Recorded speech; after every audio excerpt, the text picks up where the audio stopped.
What have we learned and which commodities will benefit the most?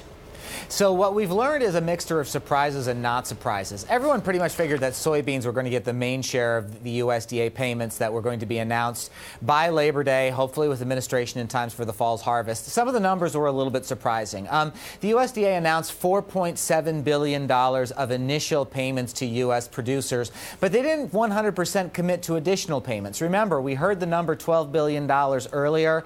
USDA Secretary Sonny Perdue now saying that it might not be that much money. They're sort of going to make this initial payment this fall and see how things go, citing the deal with NAFTA as an example of how trade situations can change.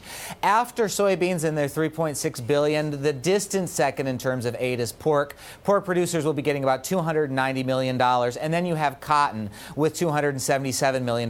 This is based on the sort of calculations that economists make when they look at trade damages and things like WTO cases. You're going to be seeing checks going out as soon as later this month, with signups beginning next Tuesday.